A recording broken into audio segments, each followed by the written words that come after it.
I was born in 1956. On April 13th, 1950. January 25th, 1954. Part 1. The Vietnam War. The Vietnam War was a tumultuous time in American history that affected the daily lives of many people growing up in the 60s and 70s, as interviewed in this video.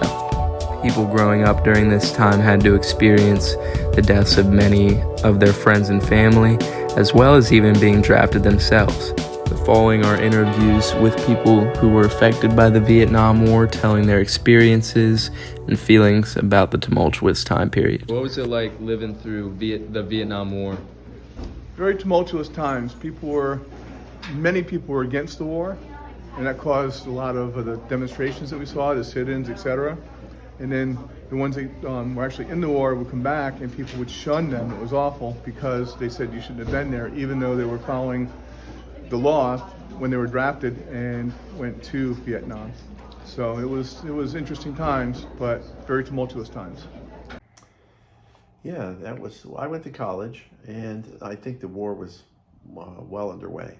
And by my second year there was some turmoil in the country, and I was, I would say, a rebel without a cause. And I became a conscientious objector because I really didn't want to go. Friends of mine who were killed that I graduated with, they were drafted or enlisted and got killed really quickly, and it was kind of sad going to funerals and stuff at that particular age with people that you know.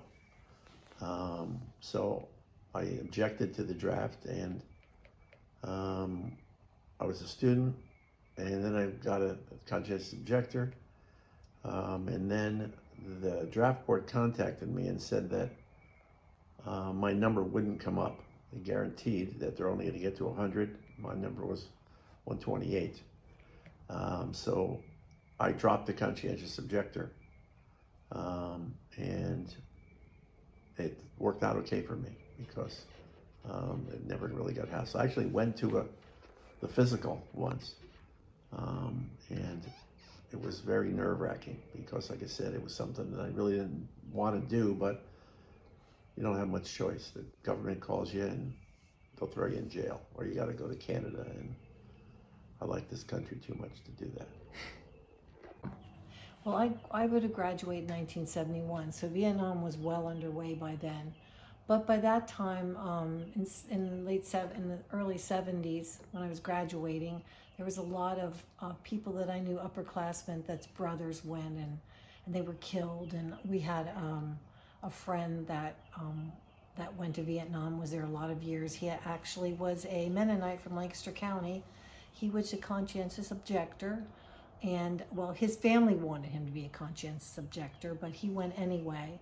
So that didn't sit well in that time in Lancaster County. But he came back.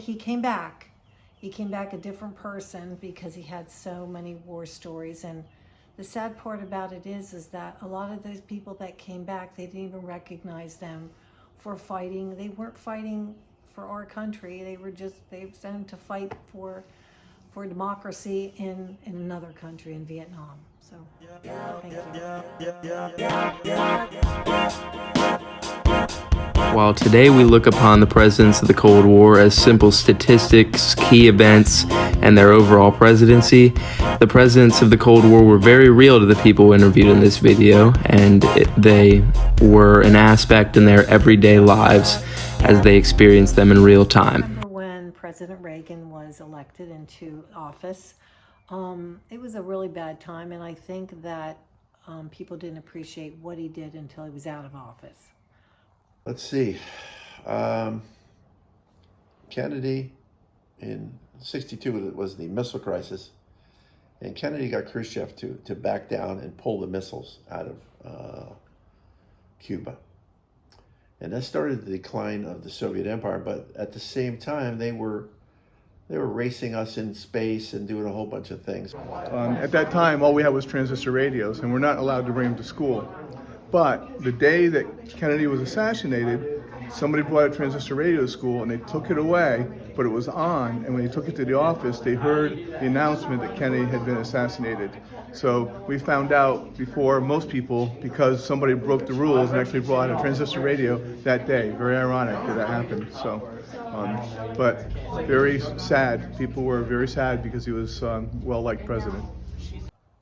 During the Reagan years, he brought the economy around because of after Carter left office, he was only in for one term. So he brought that around. His second term, I think that he basically was elected without any problems whatsoever by everyone. So he brought around the Soviet Union, correct? Is that what he? Yep, he did that, and he basically increased our economy. Our economy was good then, at the time of his term.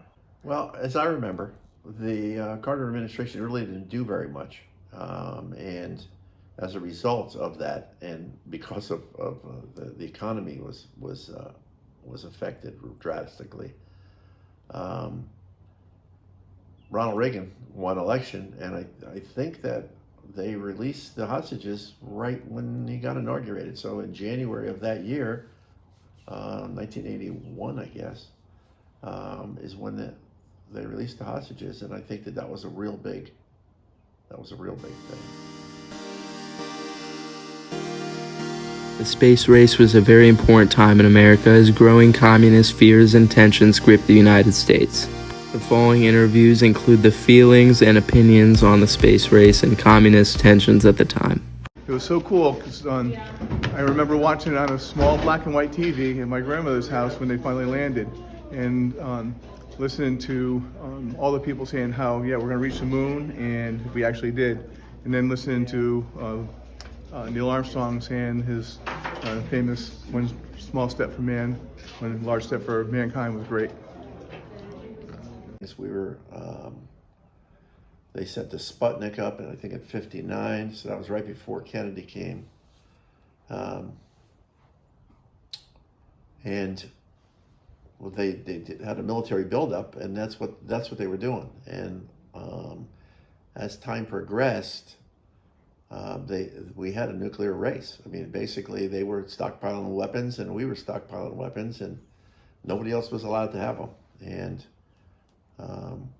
finally, they came to a disarmament agreement, and I think that helped settle things down drastically. Any other stories that you'd like to talk about before we wrap up?